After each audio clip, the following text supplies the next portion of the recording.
Slowly but surely, talking about this weather, this rainy pattern that we've been stuck in all week long, things are gradually going to be getting better as we head into the weekend. Now, we take a look back at some of these rainfall totals here.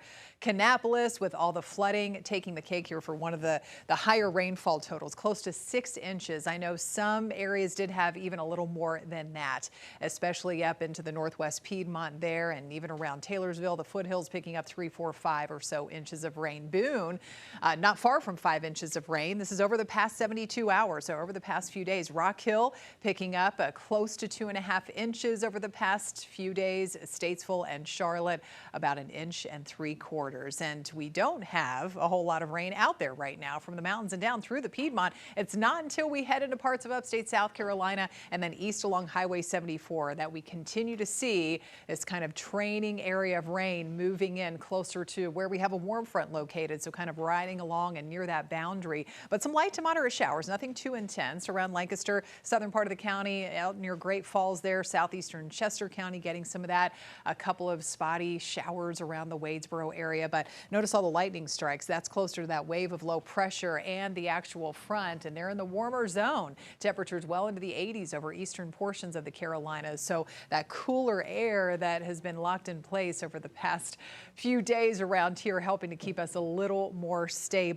But that could still change later on tonight, especially east of Charlotte and closer to that warm front. And so the rain and storm chances will continue to be kind of elevated through the rest of this evening and even just past midnight, kind of moderate here. So it's still possible we could get a passing shower, maybe an isolated storm crossing over parts of the area. But the flood watch, I do want to mention, as I mentioned earlier in the show, has been scaled back here. So no longer includes Charlotte, north and west up in the mountains and foothills. However, still with some scattered downpours possible and maybe an isolated stronger storm basically south and east of Charlotte. It does continue through about midnight. So we're still watching out for the possibility of maybe some more at least minor flooding developing.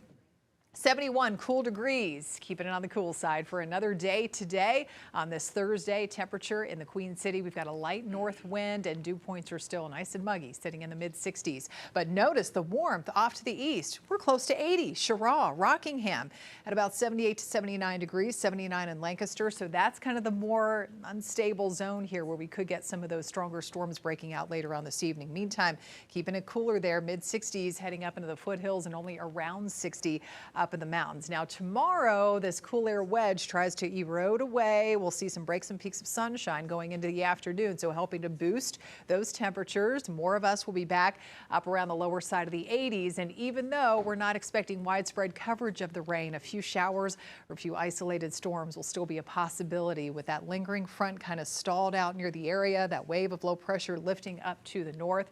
So with the daytime heating, a few spotty showers, maybe some rumbles can't be ruled out. Now we check it out for the rest of this evening. Here's what I was talking about. By 10 o'clock or so, some heavier rain could cross on over. We'll see if it happens here, if it holds together. Chesterfield County, Wadesboro, Rockingham. A stronger storm will be a possibility. Tomorrow morning, things settle down, could have some patchy fog, lingering clouds, and then we break out with some sunshine in the afternoon. So brighter skies ahead. However, watching for more rain, heavier showers developing in the mountains and higher terrain there, and then just some hit or miss type activity everywhere else. Saturday morning looks to start dry before we see just kind of those spotty showers and storms developing in the afternoon. So Sunday is going to be the drier half of the weekend before another front enters the picture and brings us more scattered storms early next week. More heat on the way too. So we're up to 82 tomorrow, and there we go by the end of the weekend, back up around that 90-degree mark. The average these days is 88, and we'll keep those temperatures warm going into next week. Drier conditions for the middle of the week.